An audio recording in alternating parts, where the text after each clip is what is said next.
Yeah, give me that belt. Greetings, this is Tony Ellis, Soul Sparker and Clarity Coach, and I'm here with my husband, the birthday boy. Hey. Woo woo! Lamont Ellis, yes, my husband. And, I think your nickname when you were a kid was Monty, Yeah. right? So we're going to do this new thing whenever we think about it. Medical Mondays with Monty. So this is where my husband, he gets a lot of questions. When people find out he's a physician, they ask me 101 questions, and I can only answer maybe 3 of them. So we decided to come up here, and this will be both entertaining and informative. So I asked him what topic he wanted to start with today, and you said what? So I want to talk just briefly about what is the hospital for and what does a hospital doctor do? Okay. So I've been a hospital doctor full-time for approximately, I'm going to say 13 years. I'm a family practice physician. I was doing clinic for a lot of years, but I've been in the hospital for most of that time. So I can kind of speak to what clinic doctors do, but I haven't done that full-time in a long time. Okay. So what's the difference between a hospital doc and a clinic doc? Well, in the good old days, there wasn't much difference. Just about every doctor that saw patients in the clinic had to make rounds on their patients in the hospital, or they cross-covered some other doctor in the hospital. So they did a little bit of both. Last, 12, 13 years, people have really kind of been very specific about either working in the hospital or working in the clinic. And now the hospital's got metrics in place that really require somebody to be working full-time on the hospital, not just doing, part-time hospital, part-time clinic, but really staying in the hospital most of the day and handling business. Okay. All right. So in the hospital handling business versus clinic handling business, clinic, they have designated hours. You are real flexible with your hours. I'm flexible. I'm required to be there early because a lot of the success for patients either being seen, managed, or discharged happens when you're there early and making rounds. So I'm usually there in the hospital between 7 and 7:30, and I'm helping to see patients or supervising my doctors who are seeing patients. The clinic, you have certain times you come to the hospital. You have an appointment time, and you come for that appointment, you keep that, and you're seen, and doctors trying to stay on schedule for the clinic. So okay, so just to let you guys know, if you have any basic questions for a doctor that does not require him laying his hands on you, go ahead and drop a question here. We're not going to stay very long. The Medical Mondays, we're going to try to keep them under 30 minutes, preferably under 15, because, we just want to get in and get out, And so you wanted to express what a hospital doc does. And first of all, what is your legal title? They call you something that most people say, what is that? So they call me a hospitalist. So that's a doctor who, you can have clinic things you do. You can go to other facilities like skilled nursing facilities or rehab facilities, but primarily the majority of your time is spent working in a hospital setting. Okay. So a hospitalist will put his hands on you if what? Meaning you come to the emergency room, and how will they get to see a hospitalist? If you're required to be admitted when you're in the emergency room, then they will call, usually the doctor on call for whatever insurance type for a hospital doctor, or for some hospitals have a signed contract, such as my hospital, with just a group that covers a lot of the patients that aren't restricted by their insurance or whom they can see. Okay. So if somebody, say, comes into the hospital, they've got, let's say, Medicaid insurance. My group is normally notified to see that sort of patient because we have a contract to see those patients within the hospital we work at. Okay. If somebody comes in and they're from, let's say they have, out of random, Blue Cross insurance. Okay. Then the Blue Cross doctor who sees Blue Cross insurance, who's a hospital doctor, is called to see them. So the emergency room kind of determines who's supposed to see whom in the hospital setting. Okay, so I get all the time, people say to me or ask me, what are your husband's hours, or where's his office? Does a hospitalist, have an office? So you can have an office, but typically my office is just like a small place where correspondence gets sent to. But I always tell folks, in effect, the hospital is my office. That's where I do my patient care, that's where I do my work. So I have privileges to be at a hospital. As a physician, you're granted privileges, and it just means what it says. You have to carry yourself a certain way and act right and maintain your medical records to to be privileged to see patients in the hospital setting, and that's where people can see me. So it's unfortunately, I work in what's called an acute care facility, and that's the typical hospital as you know it, which means you have to be sick enough to be in the hospital, whether even if it's for observation or whether it's for an extended period of time. So you don't want to be seeing me. If you're seeing me, something's gone wrong, and you're admitted there because you're sick enough to have to be in the hospital. Absolutely. So I know that you got your degree in Chicago. What school did you attend in Chicago? The University of Illinois at Chicago for medical school. Okay. And what was your undergrad? Where did you attend? Stanford University. Boo! Come on. You already know. He attended Stanford, you guys. And what did you major in at Stanford? Music. Isn't that crazy? He majored in music and is a physician. So are you happy with that choice to major in music versus some type of science or biology or something as a doctor? Yeah, that saved my sanity. I you come to school and that first chemistry class you have, there's like, I don't know, maybe 300 people in the chemistry class. And they'll tell you, raise your hand if you want to be doctors, and all these hands go shooting up in the class because everybody has this idea that's what they think they want to do. Yeah. And then the instructor will say, well, look to your left, look to your right, the usual thing. Out of all people left to your right, a third of you may go on to medical school, and out of that, maybe a third of you will complete it and become what you say you want to be. So they tell you that little disclaimer before you start.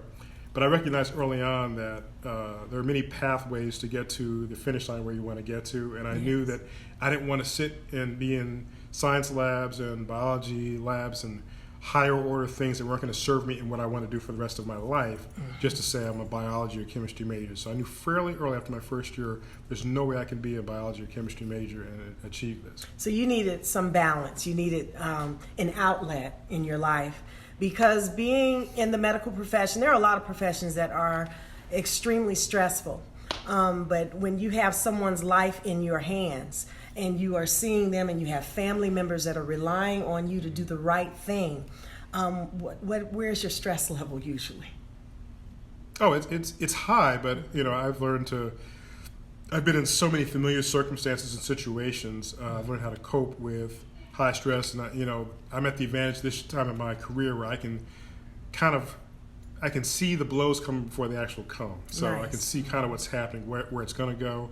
I'm not always spot on, but most of the time I know if I handle this a certain way, it's going to go this way versus another way. So now everybody said, must be nice to be married to a doctor. Let me explain this to you.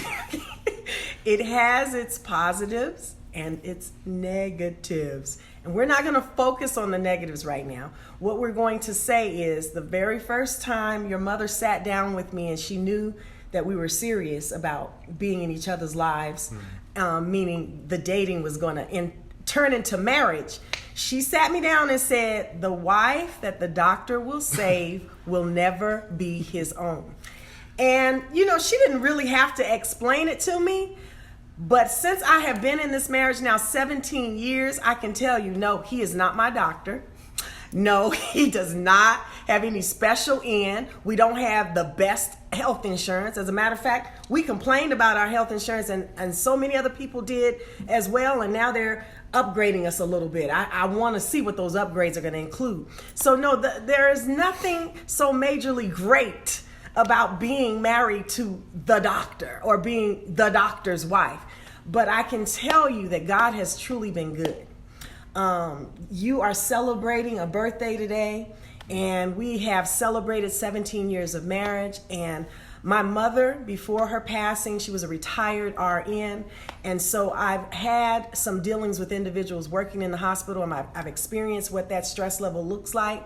And I know that your home must be your haven. It has not always been the case here in our household, but we've done our very best to make sure that his stress levels ended at the doorstep or at the garage when he opened it. And that has served us well. So if you are out there and you want to become a physician or you want to know what the life of a doctor entails, tune in to Medical Mondays with Monty. If you have some health questions, or you're looking to figure out how to advocate for yourself when you go into an emergency room, or if you are waiting to be admitted, or you have been admitted and you haven't seen your physician, tune in, because he's going to address some basic etiquette on behalf of the patient, some basic etiquette and things that are required of the physicians, as well as the medical staff. And so I want you to spread the word. One of the main reasons I've done this is because I've had a lot of my own health issues, and I did not always rely on what my husband could tell me or advise me with. I advocated for myself, and I went to hospitals and doctors and scheduled the appointments and took my medication and followed doctor's instructions. And I understand that you are your best advocate, but you have to kind of know your way around. Now, I'm not going to lie and tell you I didn't get some privileges when I came to an emergency room and said, yes, my husband is Dr. Lamont Ellis. And I didn't give that to them up front, usually, unless I felt like the wait was going to be entirely too long. So yeah, I have cut line, I do believe. And they've done absolutely everything that they could do. I mean, they've overrun tests and diagnoses on me because they wanted to make sure they were in alignment with, what would be appropriate. And I know for a fact everybody's not getting that. Not everyone has something that not just manages them physically, but spiritually and morally. And yes, there are, just like there are some police officers that aren't doing the greatest, there are some physicians that are not doing the greatest. And my husband has run into them over the years. And no, we will not be naming names. We will not be inviting lawsuits. No. But I mean, it's a process. I mean, when you say, I know some physicians aren't doing the greatest. Here's the reality. When I first started working, I wasn't doing the greatest. You weren't doing the greatest, exactly. Yeah, and it's not because you don't want to. I mean, most people that are in my profession have a desire to achieve. They work hard, and they have a harder time coping with failure than anything else.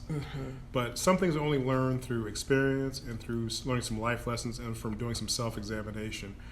And there are some amazing doctors fresh out of residency that are doing great. Yes. But reality is, the vast majority of folks finishing their residencies aren't really prepared for the challenges they have for dealing with patients, dealing with situations, dealing with the social aspects of what they're trying to do in whatever specialty they are at. So it's a learning experience. And the point I reach where I'm just not learning how to do things properly, or I think I've mastered it all, that's when I need to retire, because at that point, I'm not really listening to what's going on. I'm not really listening to my patients. I'm not listening to the care I provide. So I'm continuously learning how to be better at this. So I can say I'm better now than I was when I finished in '98. That long period ago. Yeah. But it's a continuous learning experience. I learn more about myself to take care of patients than sometimes I do about my patients and about medicine. So I'm glad that you lay that flat, because we don't want anybody to think we're here to be the physician police, because that's not what this is about. We just thought we would take a new approach to talking to this community that I've established and introduce you to my spouse and spend some more time on camera with him talking about what it is that he does and some of not just the pros and cons of being a physician, but to help you to learn how to better advocate for yourself and to better take care of your health, so that you understand that you have the first responsibility. I mean, by the time you see him, like he said, something has literally gone wrong, because he is not your primary care physician. So you should establish a relationship with a primary care physician. You should have some professionals in your lives that know how to properly evaluate your health. And therefore, when you've built that history with them, he can better serve you. If you haven't been to a doctor, you've waited to go to an emergency room, you haven't been since you broke your arm in second grade, and you're now 37, then what's happening here? What do we know about your health? What do you know about your health? So that's what Medical Mondays with Monty will be about. So we didn't get any questions. We did get quite a few people listening in, and we thank you for joining us. If you're tuning in a little bit late, or you're coming as a replay, just understand that on some Mondays, tune in to us around 6:30, 7-ish Pacific Standard Time, and we will spend a little time educating you. If you have any questions, medical or otherwise, well, medical specifically, because that's what this is about. And it doesn't require him laying his hands on you, meaning seeing you in person, then go ahead and drop us a line here. And yeah, thank you for joining us. Again, I'm Tony Ellis, Soul Sparker and Clarity Coach, and I want you to get sparked to soar in your health. I want you to show up for yourself, own up for yourself, act up in a positive way so that you can begin to rise and increase your health, right? And then I want you to roar. Roar. Use your voice. Understand that you can bounce back. That means be resilient, be optimistic, hold yourself and others accountable, starting with yourself though, and be restored. Any last comments? No, I mean, this is fun to do, and it's something I enjoy doing. I mean, I told you, people, there's such a mystery about what it is that happens in the hospital, and so many different things, which we'll get into with these conversations. Yeah. And I want to take some of the mystique and mystery out of medicine. I want to, if people have questions, I'm happy to answer those, but to try and kind of ferret through all the doctor speak and all the highfalutin words and everything to tell you exactly why things happen, why we do what we do, and give you a little more perspective, and I think, every Monday we're going to try and do this. We're going to make a commitment for it. I think we're out of town a couple of Mondays from now. That may be the only exception, or maybe not. Yeah. We'll see. But I want to take some of the mystery and some of the fear out of the hospital and to try and give you more of a resource from a professional who does this to advocate for yourselves and also... and who does this every day. Yeah. Literally, when we first married, I mean, you work basically 7 days a week. Well, my schedule's gotten nicer now, but yeah, yes. You're right. I mean, I went one stretch for almost, 30 days straight when we were married, but I've gone as long as maybe 4 months without a day off when I first came to town. Yeah. So I've been through it. I've seen a lot of stuff, and I'm not an authority by any means, yes. Like I say, but I want to impart a little bit of wisdom, a little bit of knowledge so that you can get through your medical care. And I'm getting ready to rewind. Yes, he is an authority. He's not a perfect authority. None of us are perfect, but he has enough experience to advise you. So thank you so much for tuning in again. I'm so glad that my birthday boy was here. Happy birthday to ya. Happy birthday to ya. Yes, he's 51. I didn't know if he wanted to tell his age. I'm always telling mine. They all know. They all asked me today, so I have to tell them. So yeah, thank you again for tuning in. Until next time, peace and many blessings. Love you. Bye-bye. Bye.